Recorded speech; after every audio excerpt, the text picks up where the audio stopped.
Let's move on to the Rockets because our Tim McMahon reported today, citing sources, that Houston has parted ways with yet another assistant coach. Wow. Roy Rogers. It's obviously There is also the report from The Athletic from earlier this week that James Harden and Chris Paul had some tense moments during their elimination game against the Warriors. The report added the verbal back and forth post-game. It went on into the locker room, and it discussed how an issue was the ball distribution throughout Game 6. And look, when you are losing a playoff game and getting eliminated from the playoffs, you are supposed to have a back and forth. What did they think was going to happen? Well, of course. But my question to you guys is, this all together, the two assistant coaches who have gotten fired, the sort of push and pull over, how do we play? Are we an ISO team? Are we a team that distributes more? They're trying to figure out how to go forward. How do you go forward? Well, first of all, I'm mad to whoever leaked this out, okay? That's the first thing. But, I mean, you have these problems in locker rooms. I had it when I was with the Celtics, with OKC. If you care about winning, it's not going to be fun. If you have a guy that's all smiles after you just got beat by the Warriors 2 straight years in a row, then that's a problem. That's a problem. I don't have a problem with these guys going back and forth or Houston making changes because they need to get better. I mean, you know, so they have to ruffle the feathers a little bit. Yeah, and there should be tense moments. And my biggest thing is, one, you fired a guy named, what was it, Roy Rogers in Texas? Roy Rogers, like, that's just like an iconic name. You can't get rid of that coach. But if you're going to fire... I love Big Roy, Rich, man. That's my boy. If you're going to fire a guy named Roy Rogers in Texas, you know there's a problem, right? But the real thing here, the whole kind of thing is that, look,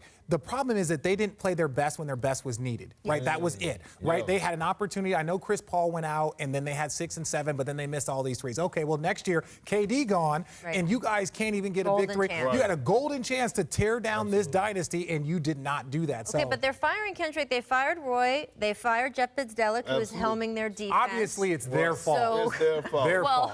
So they're looking at the defense. I want you to look at offensively. Do you think they should be leaning on James in this ISO ball the way they have, or do you think they need to make a change there? Well, you cannot go through the playoffs without running plays. You cannot do it. And to be honest, no knock on D'Antoni, but I didn't think he put CP in the best position to be successful. CP never was a guy that was a high-volume three-point shooter. He mastered the mid-range. And also, instead of CP, I think I'm more surprised that CP and James was arguing and maybe not CP and Capella, because that's who they needed to be arguing with. Well, but think about that. That's, what, 78% of their cap? This Just is two their guys? situation. That means you have to get everybody else with that. Look at that. This is their situation But going they forward. stuck with it. And they knew this was the deal with Chris Paul. And by the way, this is the burden of these big max contracts. The Thunder are going to be in the same position with Russell Westbrook. These huge contracts as guys age. And they're not going to be earning. You know what that looks like to me? What? That the Warriors are going to be fine if KD leaves or stays. Right?